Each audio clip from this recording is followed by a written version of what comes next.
where love and sacrifice. Hello, everybody, and welcome back to Love and Sacrifice. My name is BukunmiArabaWorship, and I encourage Christians with practical ways to be more bold for Christ.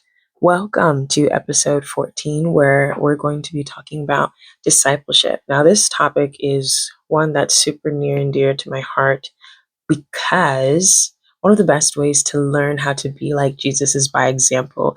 And that is why in the Bible, he gives us so many examples, right?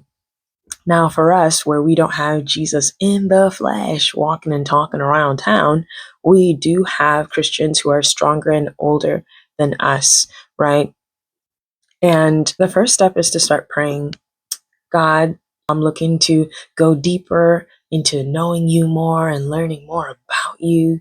Please send me a mentor, right? So that that relationship is organic and less of a fan club and more of you actually following their walk, and also making sure that you find someone that is actually rooted in the word and rooted in the Lord and not rooted in anything else. Another aspect of discipleship that I think is also often looked over is actually discipling, right? It's so easy to go and say, oh, I want to get better. I need to look for someone else. What about you pouring into someone else? Because as much as we should be doing on our own, there are some things that kick us into gear when we know that there are people behind us. It is good practice leading with love and sacrifice when you need to love and sacrifice for someone else, right?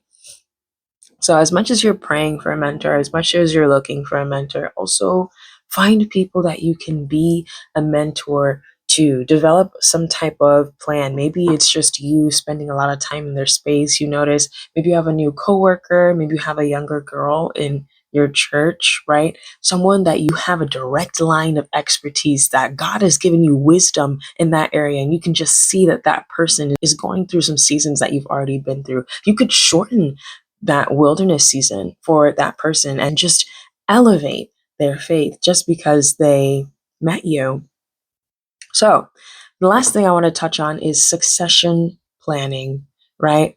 Maybe you're a leader, you're pastor, preacher, worship leader, really in any capacity. Succession planning is so important because the dream that God has given you, God doesn't give things to us so that they can die, right? God doesn't do things that are temporary in the sense of the impact that is left, right? And because we know that we being on earth, our seasons are temporary. We're not going to serve in this church forever. We're not going to work at this job forever, right? We need to make sure that the people that we're leaving behind have that vision of what God gave us and that it's sound, right? And that's the final step of discipleship that I think people forget a lot. You have to be looking to ensure that the vision, the idea, the plan, the initiative that God has given you is rooted. Because really, technically, you didn't finish your job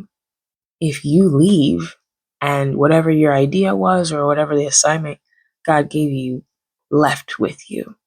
There should be eternal residue left in the spirits of people, that they're able to reproduce what God did through you.